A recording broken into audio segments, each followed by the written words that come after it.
पहचान, ठाकुर जी सामने खड़े हो, चरण देख के भी आप नहीं पहचान पाओ, तो यदि चरण उठाएंगे तो उनके पैर का तलवा यदि दिख गया तो उसमें चिन्ह बने होंगे, वज्र होगा, अंकुश होगा, ध्वजा होगा, गदा होगी, इस प्रकार के ठाकुर जी के चरणों में चिन्ह बने होंगे।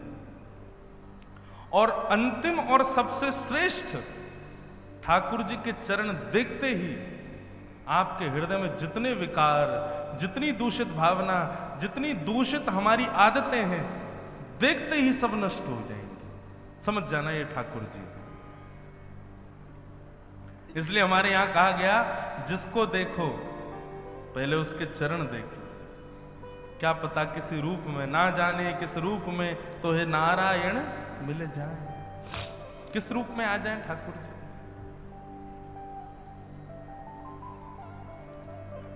तो मैया सबसे पहले मेरे चरणों का दर्शन, उसके बाद धीरे धीरे ठाकुर जी के घुटने, फिर कटिभाग, फिर वक्ष, फिर ग्रीवा, फिर मुख, अंत में मुख का दर्शन करना चाहिए। आज हमारी कई बात मान के बिहारी जी जाइए और जाति ऐसे ही दर्शन करना, पहले चरणों को ही देखना। कितने भी सुंदर बने खड़े हों, ठाकुर जी सुंदर श्रृंगार करते ही इसलिए ताकि भक्त आके पहले मेरे मुंह पे ही अटक जाए। आप भी आज चतुर बन के जाओ, सबसे पहले चरण ही देखना, उसके बाद फिर घुटने देखना, फिर कमर देखना, फिर वक्ष देखना, फिर ग्रीवा, फिर मुख देखना। आप कहेंगे इससे क्या होगा? आप जब मंदिर से बाहर आओगे, जब जब नेत्र बंद करोगे, तब तब वो स्वरूप आपको दिखेगा, वो हृदय से जा नहीं पाएगा स्वरूप। एक प्रकार का स्कैनिंग है ठाकुर जी की। अभी क्या होता है, हम दर्शन करके आए, भूल जाते हैं कैसे थे ठाकुर जी। इस प्रकार आप दर्शन करोगे, कभी नहीं भूल पाओगे कि ठाकुर जी का ये स्वरूप कैसा है। मैं तो खुद प्रैक्टिकल करके देखे, हम श्रीनाथ जी जितनी बार गए उतनी बार का भाव बता सकते हैं कि इस समय गए थे तब ठाकुर जी ने ऐसी पोशाक पहनी थी, ये माला थी, मुकुट ऐसा था, ये था, ये था, ये वहां का वातावरण था। क्यों? क्योंकि विधा ऐसी बताई गई, उस विधा के अनुसार दर्शन करोगे। अच्छा, एक और बात, मंदिर में कई लोग आंख बंद करके खड़े होते हैं, तो फिर मंदिर ही क्यों आए हो जब आंख ही बंद करनी है तो? लेकिन एक बात कहें, आंख बंद करने की विधा है, पर कैसे? पहले ठाकुर जी को दर्शन करो, दर्शन करके उस छवि को हृदयांगित करो, और फिर नेत्र बंद करके चेक करो कि दिख रहे हैं कि नहीं भीतर। नेत्र बंद करके देखो, ये स्वरूप जो बाहर है ये भीतर दिख रहा है कि नहीं। जब तक नहीं दिखे तब तक आंख खोल खोल के फिर बंद करके देखो, दिख रहा है कि नहीं। नहीं दिख रहे तो फिर खोलो, फिर देखो, फिर देखो, हाँ अब दिख रहे हैं, तब जाओ मंदिर से। ये विधा है दर्शन की। भगवान कपिल समझा रहे हैं देवभूति माता को, बहुत सुंदर है कपिल देवभूति संवाद। संपूर्ण मां के प्रश्नों के उत्तर देते हुए अंत में भगवान कपिल ने माता देवभूति से कहा, मां आपने इतने प्रश्न किए, मैंने सबका उत्तर दे दिया, सारे उत्तरों का सार आपको क्या समझ में आया, बताओ। तब देवभूति माता कहती है, अहो वतस्व पचोतो गरिया यज्जिह्वाग्रे वर्तते नाम तुभ्यं ते पुस्तपस्ते जुहुवो सृष्णिरार्या ब्रह्मानुच नाम गृणन्ति ये।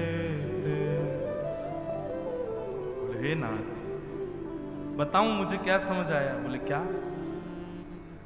बोले संसार में जीव का यदि उद्धार करना हो, ना तप से होगा, ना जप से होगा, ना यज्ञ से होगा, ना मेरु समान पर्वत दान करने से होगा, ना गंगा स्नान से होगा, ना किसी से होगा। बोले क्या? बोले केवल और केवल जीव के अग्रभाग पर आपके 2 अक्षर के नाम को व्यक्ति विराजमान कर ले, उसका कल्याण केवल आपका नाम कर देगा। नाथ, मुझे यह समझ में आया। भगवान कपिल अपने आसन से खड़े हो गए, बोले मां बस यही सार है, हमारा नाम सर्व प्रकार के क्रिया साधन सबसे। बंधुओं, आज मेरा इंटरव्यू हो रहा था कथा में आने से पहले, उन्होंने भी ऐसा ही कुछ प्रश्न किया, तो एक भाव आया मन में। और भाव क्या आया? बंधुओं देखो, ठाकुर जी का नाम क्या है? रेनकोट। रेनकोट है। बारिश तो हो रही है पापों की, लेकिन रेनकोट पहन करके जाओगे तो थोड़े बहुत ही गीले होगे, पैर हो जाएंगे गीले, हाथ हो जाएंगे गीले, लेकिन सर्वांगीण अंग बच जाएगा। इस घनघोर कलिकाल में आप पाप से बच नहीं सकते, चाहे आप कितने भी बड़े धर्मावलंबी हों, आपसे पाप हो ही जाएगा। कलयुग किसी ना किसी रूप में करवा देगा। लेकिन यदि आप नाम का आश्रय लेकर के रहोगे तो वर्षा कितनी भी तेज हो, आप थोड़े बहुत कहीं कहीं से गीले हो जाओगे, लेकिन सर्वांगीण अंग आपका सूखा रहेगा। इसलिए इस नाम रूपी रेनकोट को पहन करके रहो। ज्यादा साधन, ज्यादा नियम करने की आवश्यकता नहीं है, ज्यादा व्रत, ज्यादा तप, ज्यादा अनुष्ठान की आवश्यकता नहीं है। बस अनुष्ठान करना ही है, कुछ करना तो केवल इतना कर लीजिए कि ठाकुर जी के नाम को दिन भर मुख से बोलो, भगवत नाम उच्चारण होता रहे इस मुख से, बस। जिस देश में, जिस वेश में, परिवेश में रहो, राधा रमण राधा रमण राधा रमण कहो। जिस रंग में, जिस ढंग में, जिस संग में रहो, राधा रमण राधा रमण राधा रमण कहो। जिस हाल में, जिस काल में, जिस धाल में रहो, राधा रमण राधा रमण राधा रमण कहो। हर स्थिति में हरि को मत भूलो, बस ठाकुर जी को मत भूलो। सदा वो आपकी स्मृति में बने रहें, चिंतन में बने रहें, बस यही स्थिति होनी चाहिए। हर स्थिति में भगवत स्मरण। हे प्रभु मुझे बता दो, चरणों में कैसे आऊं। हे प्रभु मुझे बता दो, चरणों में कैसे आऊं। माया के बंधनों से छुटकार कैसे पाऊं। माया के बंधनों से छुटकार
तुलसीदास जी की एक रचना है, उसका नाम है विनय पत्रिका। विनय पत्रिका में गोस्वामी जी ने कई ऐसे भाव कहे जो जिनका अवकाश उनको लिखने का मानस में नहीं मिल पाया। उन्होंने उन भावों को, उन पदों को विनय पत्रिका में लिखा। विनय पत्रिका का एक इतना सुंदर पद है, पूरा पद गाने में तो बहुत समय लगे, लेकिन उस पद का भाव इतना अद्भुत है। हरि तुम बहुत अनुग्रह कीनो, हे नाथ आपने मुझ पे बहुत बड़ी कृपा की है। भगवान बोले क्या कृपा की भैया हमने तो पे? तो गोस्वामी जी कह रहे हैं, देखो इसको कहते हैं चतुर भक्त का लक्षण। ये लक्षण आपको पता होना चाहिए, इसलिए मैं बता रहा हूं। हरि तुम बहुत अनुग्रह कीनो, भगवान बोले हमने क्या अनुग्रह किया भैया तुम्हारे ऊपर? तो गोस्वामी जी लिखते हैं, साधन धाम विबुध दुर्लभ तन मोहि कृपा कर दीनो।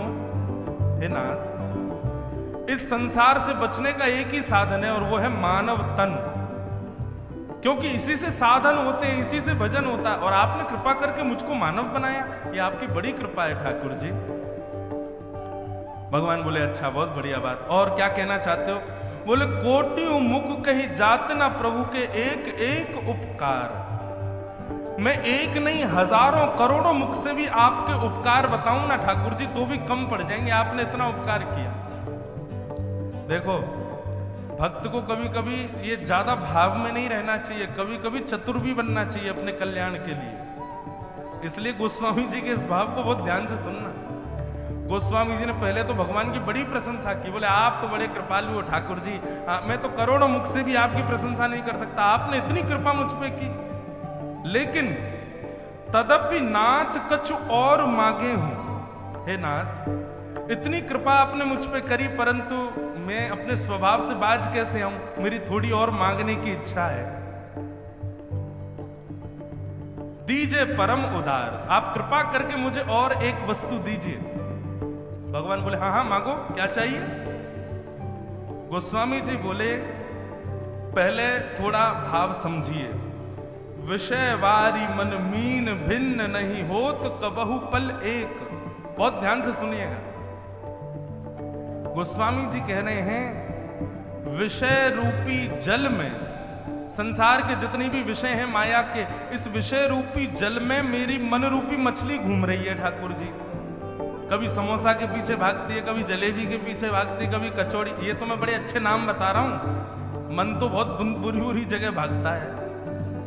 तो ठाकुर जी मन रूपी मछली विषय रूपी नदी में घूम रही है। भगवान बोले अच्छा, ताते सहो विपत्ति अति दारुण जनमत जानी अनेक। और इस मन रूपी मछली के विषय में घूमने की वजह से मैं बड़ा दुखी हूं, पाप कर रहा हूं ठाकुर जी। भगवान बोले बात तो तुम्हारी सही है, हमसे क्या चाहते हो? गोस्वामी जी कहते हैं कृपा डोरी वंशी पद अंकुश परम प्रेम मृदुचार।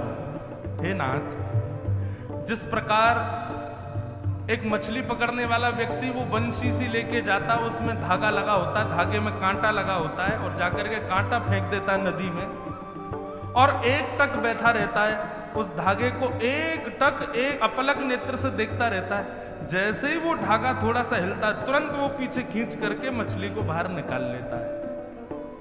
भगवान बोले हाँ बात तो ठीक है। तो बोले ठाकुर जी हम चाहते हैं आप अपनी कृपा रूपी वंशी लेकर के जाओ और हमारे विषय रूपी नदी में अपनी कृपा रूपी वंशी के धागे को फेंको, और आप एक टक बैठे रहना। हमारा मन विषयों में भटकता भटकता भटकता भटकता जब आपके धागे से आके टकराए, आप तुरंत खींच करके उसको बाहर निकाल लेना। ठाकुर जी बोले कितने चतुर हो गोस्वामी जी आप हैं। मन विषयों में फंसा तुम्हारा, विषयों में घूम रहा तुम्हारा, और धागा लेके हम जाएं और हम ही बैठे रहें कि कब ये आवे और कब हम निकालें। मैं तुम नहीं निकलोगे, हम निकाले तुमको। बोले यही तो चाहिए ठाकुर जी आपसे। समझ में आई बात? गोस्वामी जी की बात है भैया। अच्छा, इसका भी तर्क देते हैं गोस्वामी जी, आप क्यों निकालोगे मेरे मन को? मन मेरा, विषय मेरे, फंसा मैं हूं, आप क्यों निकालोगे? भगवान ने कहा मैं क्यों निकालूं? तो फिर गोस्वामी जी कहते हैं तुलसीदास यही जीव मोह रजू जेही बांध्यो सोई छोरे। ठाकुर जी बताओ विषयों को किसने बनाया? भगवान बोले हमने बनाया। मेरा मन किसने बनाया? बोले मैंने बनाया। विषय भी आपने बनाए, मन भी मैंने आपने बनाया, और इन विषयों में मन डाला भी आपने। तब जब सब किया ही आपने तो फिर हम क्यों प्रयास करें? हम तो घूमते रहेंगे, कभी आके अगर आपके चरणों से टकरा जाए तो हमको निकाल लेना यहाँ से। ठाकुर जी मुस्कुराने लगे, वाह भैया चतुर गोस्वामी जी, सब किया धरा आपका, बचा में हम आपको। बोले यही तो चाहते हैं ठाकुर जी आपसे, यही कृपा हम पर कीजिए। मैं हूं पतित स्वामी, तुम हो पतित पावन। मैं हूं पतित स्वामी, मैं पापियों का स्कंद हूं। मैं हूं पतित स्वामी, तुम हो पतित पावन।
हरि तुम बहुत अनुग्रह कीनो, हरि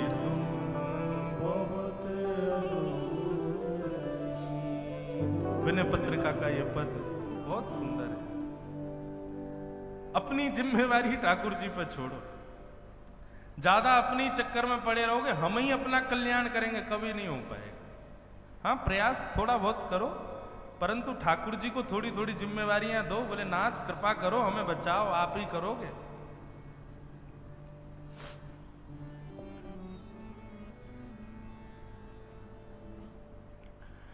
इस प्रकार कपिल विभूति संवाद सुनाया गया। आगे भागवत में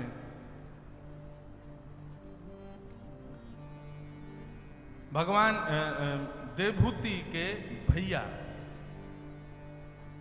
स्वयंभू मनु की 3 बेटी 2 पुत्र है ना, तो देवभूति का चरित्र भी हमने सुना। इन्हीं की एक बहन है आकुति। आकुति के यहां पर यज्ञ नारायण भगवान का प्राकट्य हुआ और दक्षिणा के साथ उनका विवाह हुआ। देवभूति की तीसरी बहन का नाम प्रसूति, प्रसूति की सबसे छोटी पुत्री का नाम सती, जिनका विवाह शंकर जी के साथ। सती चरित्र सूक्ष्म भाव से सुनाया गया और तत्पश्चात उत्तानपाद राजा, जिनके पुत्र का नाम था ध्रुव। उत्तानपाद राजा की 2 पत्नी सुनीति और सुरुचि छोटी पत्नी के प्रति ज्यादा आकर्षण होने की वजह से बड़ी पत्नी का त्याग कर दिया। बुद्धि और मन, ये हमारी 2 पत्नियां हैं। बताओ बड़ी पत्नी कौन सी इनमें से? बुद्धि। ये हमारी बड़ी पत्नी। क्यों? जन्म से ही हमारे साथ आती है। मन जन्म से नहीं आता बंधु। मन तो धीरे धीरे परिवार के लोग विषय दे दे करके बालक को मन उसका निर्माण करवाते। मन का जन्म नहीं होता हमारे साथ, हमारा जन्म तो बुद्धि के साथ होता है। आप कहोगे बुद्धि भी तो नहीं होती बालक में। क्यों नहीं होती? बालक जन्म लेती मां उसको हृदय से लगाए, उसको कैसे पता कि मुझे दूध पीना है, कैसे पीना है? उसको भूख लगती है, वो रोता है। ये बुद्धि ही तो उससे करवाती है। जितना उसको जरूरी है उस समय, उतना बुद्धि उससे करवाती। दूध पीना है, सोना है, ये सब बुद्धि की क्रिया से ही तो हो पाता है, और वो बालक करता है। बुद्धि हमारी बड़ी पत्नी और मन हमारी छोटी पत्नी। जैसे उत्तानपाद राजा ने बड़ी पत्नी का त्याग कर दिया छोटी पत्नी के चक्कर में, ऐसे हम लोग भी कर देते हैं। जब मन हमारा बहुत विशाल हो जाता, सब लोग बहुत ध्यान से सुनना, जब हमारा मन विषयासक्त होने लग जाता है तो धीरे धीरे हम बुद्धि का त्याग कर देते हैं। फिर हम वही करते हैं जो हमारा मन कहता है, हम बुद्धि से पूछते भी नहीं।